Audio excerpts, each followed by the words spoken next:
네, 지난 토요일 주요 언론들이 조 바이든 후보의 당선을 일제히 보도하고 바이든 후보도 관련 성명을 발표하자 남가주에서는 일부 축제 분위기가 일었습니다. 그런가 하면 벌써부터 백악관의 First Pet에 관한 뉴스가 나오고 있는데요. 오늘은 이러한 소식을 전해드립니다. 박경규 기자. 네, 안녕하십니까. 지난 토요일 조 바이든 후보의 당선 보도가 나온 뒤에 LA 지역에서는 이 바이든 후보의 지지자들이 쏟아져 나와서 또 시위까지 올렸어요. 네, 대통령 선거가 있고 나서 네. 이런 분위기를 보인 것도 처음이 아닌가 싶은데요. 네. 마치 다저스가 월드 시리즈를 우승하고 나서 팬들이 거리로 나와 기념하듯 그런 분위기였습니다. 네. LA 한인타운에서도 토요일 오전부터 여러 바이든 지지자들의 환호성을 들을 수 있었고요. 타운의 서쪽이죠. 그 미라클 마일 지역도 마찬가지였는데요.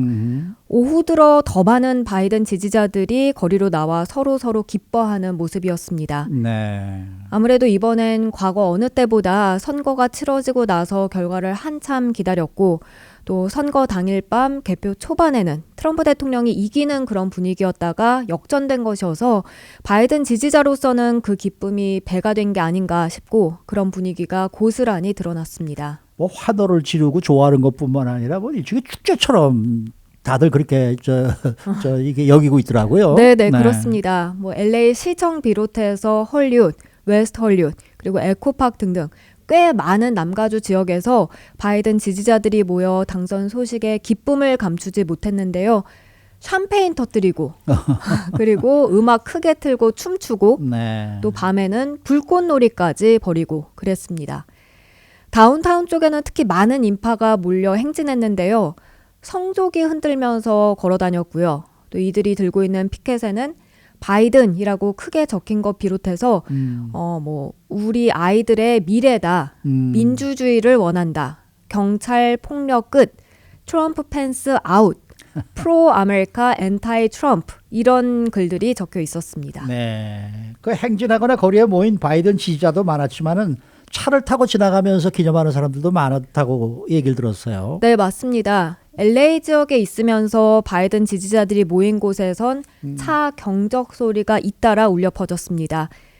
웨스트 헐리우드 지역에서는 산타모니카 블루버드에 선루프 열고 또는 조수석 창문을 열고 그 평화 심볼 포스터 흔들면서 아니면 무지개 빛깔 깃발 흔들면서 경적 울려가는 그런 차량들이 많이 보였고요. 네. 이 경적에 거리에 있던 바이든 지지자들은 환호하며 화답했습니다. 그리고 실버레이크 지역, 이 선셋 블루버드에도 많은 이들이 모였는데요. 여기서도 역시 차들이 경적 울리면서 성조기 흔들고 지나갔습니다.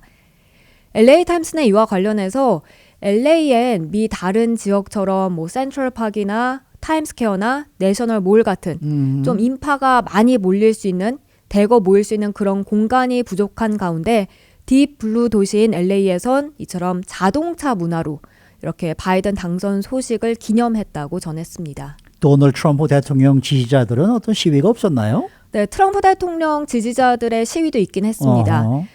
이번에도 트럼프 대통령 지지자들은 베벌리 힐스에서 모였습니다. 네. 베벌리 힐스 산타모니카 블루버드 그쪽에 모였는데요. LA 지역 곳곳에서 이 바이든 후보 지지자가 모인 데 반해서 트럼프 지지자들은 이곳 한 군데서 모였고요. 분위기가 많이 다운됐을 법도 한데 시위 행진은 그렇지 않았습니다. Make American Great Again 이 빨간 모자를 쓴 채 역시 춤을 추고 또 성조기 흔들고 트럼프라고 크게 적힌 편말 들고 트럼프 지지자들은 아직까지도 끝난 게 아니라는 입장을 나타냈습니다. 예상된 것일 뿐 그건 당선됐다는 뜻은 아니다. 이렇게 적힌 피켓이 눈에 띄었습니다. 네, 벌써 이 조 바이든 당선인에 관한 뉴스들이 많이 나오고 있는데 이 바이든 후보의 백악관 입성에 관한 뉴스가 지금 나오면서 이 퍼스트 팻이 과연 어떤 것이 될 것이냐 이런 얘기들 지금 나오고 있어요. 네, 이조 바이든 후보가 백악관에 입성하게 되면 반려동물 키우던 역대 대통령들의 전통을 부활시킬 것이라는 그런 소식입니다. 네. 조 바이든 후보는 델라웨어주 자택에서 지금 반려견들 기르고 있는데요. 뉴욕타임스는 이 반려견들을 백악관으로 데려갈 것으로 보인다고 보도했습니다. 트럼프 대통령은 지금 백악관에서 반려동물 키우고 있지 않죠. 네. 그렇게 트럼프 대통령 시절 백악관에서 이 반려동물 키우는 전통이 잠시 끊기긴 했습니다만 다시 그 전통이 이어질 것이란 전망인데요. 하지만 트럼프 대통령과 달리 이 바이든 후보는 대선 유세 기간 소셜미디어에 백악관의 반려견 복귀시키자 이런 글을 올리기도 했고 그렇게 대통령에 당선되면 자신이 키우던 개들을 백악관에 데려가겠다는 의지를 적극적으로 표명해 왔습니다. 네, 이 바이든 부부가 키우던 이 반려견들이 굉장히 많다고 얘기를 들었는데. 네, 총 6마리입니다. 허. 셰퍼드 5마리, 그리고 네. 그레이트데인 1마리, 이렇게 6마리로 알려져 있는데 백악관에 이걸 다 데리고 가는 건 아니고요. 여기서 2마리를 데리고 가지 않을까 하는 그런 추정이 지금 나오고 있습니다. 6마리 반려견 가운데 바이든이 이름을 공개한 셰퍼드 2마리가 있습니다. 메이저와 챔프. 그래서 이들 2마리가 대통령이 키우는 반려동물 퍼스트 펫이 될 가능성이 크다는 그런 추측입니다. 근데 이 2마리가 유기견이었다면서요? 네, 맞습니다. 이 네. 메이저는 바이든 당선 이 후보 부부가 2018년 델라웨어주 윌밍턴 유기견 보호 단체에서 입양했고요.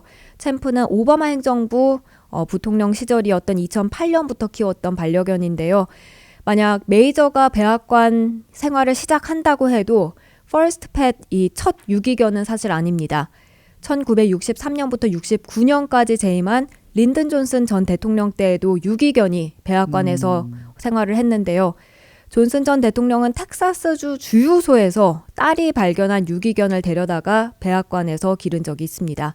그 후에 처음으로 이번에 구조된 유기견이 백악관에 입성한 사례가 되는 것입니다. 네, 백악관에서 이렇게 기르던 그런 이제 펫이 반려견만 있는 게 아니라 뭐 다양한 종류가 있었던 모양이에요. 네, 그렇습니다. 1901년부터 1909년까지 재임한 티어도어 루즈벨트 전 대통령은 동물 수집가였다 하는데요. 네. 그래서 백악관에서 말 비롯해서 수탉, 거기에 더해서 캥거루 쥐, 기니피그, 그리고 뱀까지 사육했고요. 네. 1923년부터 29년까지 재임한 켈빈 쿨리지 전 대통령은 너구리를 반려동물로 키웠다 해요. 근데 이 너구리 배경이 좀 특이한데 그 1926년에 땡스기빙 요리용으로 백악관으로 이 너구리가 보내졌다고 합니다. 하지만 이 너구리를 본 쿨리지 전 대통령은 너구리를 백악관에서 그냥 키우자 이렇게 했고요. 레베카라는 이름까지 붙여줬다고 하네요. 아, 너구리도 먹나요? 그런가 봐요. 자, 다음은 코로나19 소식인데요. LA 지역의 코로나19 상황이 다시 또 심각해지고 있습니다. 네, LA 카운티 하루 신규 감염자 수가 2,000명을 계속 넘었습니다. LA 카운티 보건국에 따르면 어제 하루 신규 감염자는 2,238명으로 집계됐습니다. 이로써 LA 카운티에서 이 신규 확진자가 1,800명을 넘은 게 지금 닷새 연속입니다. 하루 전인 7일에는 신규 감염자 2,418명으로 지난 8월 중순 이후 최고치를 기록하기도 했고요. 그리고 추가된 하루 사망자는 어제 2명이었는데요. 근데 보건국은 주말에 보통 이 보고가 지연되기 때문에 사망자 수가 낮다고 설명했습니다. 그래서 지금까지 LA 카운티 누적 확진자 수는 32만 2,207명, 누적 사망자는 7,172명입니다. 이렇게 코로나19 수치가 급증하게 된 게 바로 모임 때문에 그렇다면서요? 네, 그렇습니다. LA 보건국은 주민들이 모임을 갖는 게 최근 수치 급증의 가장 큰 요인이 됐다고 지적했습니다. 레이커스와 다저스 경기를 함께 관람하기 위해서 음식점에서 TV 본 것 비롯해서 친구와 함께 모인 것 등이 수치 급증에 직접적인 영향을 미쳤다고 하는데요. 네. 여기에 더해서 또 이 대통령 선거 앞두고 대규모 정치 집회 역시 이 코로나19 수치를 급증하는데 한몫했다고 보건국은 평가하고 있습니다. 근데 보건국은 연말 할리데이 시즌이 지금 다가옴에 따라서 가족과 친지, 친구들의 모임이 더 늘어날 것을 우려하고 있습니다. 특히 날씨가 추워지면서 실내에 모이게 된다면 감염이 빠르게 이루어질 것을 걱정하며 바바라 포레 LA 카운티 보건국장 주민들에게 모임 당장 그만두고 감염 예방법 잘 따라달라고 당부했습니다. LA뿐만 아니라 캘리포니아 주 전체에서도 지금 확산이 굉장히 빠른 속도로 지금 이루어지고 있는 것 같아요. 그래서 뭐 제3의 물결이다 뭐 이런 얘기도 지금 나오고 있는 것 같습니다. 네, 일부에서는 뭐 제2의 물결이란 이야기도 있고 제2의 물결이 온 게 아니다. 첫 번째 사태가 계속 끝나지 않고 있다. 이런 얘기도 있긴 한데 일부에서는 제3의 물결을 언급하고 있습니다. 네. 사실 캘리포니아주의 경우 코로나19 수치가 다시 급증하고 있긴 합니다만 네. 전국 다른 지역에 비하면 그 추세가 좀 느린 편입니다. 그렇죠. 그렇지만 수치가 갑자기 다시 늘어나서 줄지 않고 있는데 걱정이 큰데요. 그래서 전문가들은 제3의 물결을 예방하기 위한 시간이 있기 때문에 주민들이 좀 조심해달라고 계속해서 강조하고 있습니다. 네. 앞서 LA 카운티 보건국이 밝힌 것처럼 사회활동 최대한 자제해달라는 것입니다. 네. 샌프란시스코 보건국의 그랜트 콜팩스 국장도 지금은 여러 명이 모여서 파티를 벌일 때가 아니라면서 특히 실내에 모이는 것에 대한 위험을 지적했습니다. 그러면서 좀 섬뜩할 정도의 경고까지 했는데요. 네.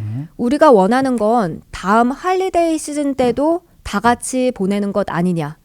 즉 괜히 이번 시즌에 모였다가 누구 하나 코로나19에 걸려 목숨을 잃고 다음 할리데이 때는 이 세상에 없을 수도 있다는 그런 말이었습니다. 네. 그래서 이제 한 주류 라디오 방송에서는 벌써부터 캐롤송 틀고 있는데 보름 정도 후면 땡스기빙이고 곧 이어서 이제 크리스마스 다가옵니다. 근데 같은 가구가 아닌 이상 이 모임 갖지 말라는 당국의 말 새겨 들어야 할 것 같습니다. 네. 수고 많으셨습니다. 네, 고맙습니다. 박경경 기자였습니다.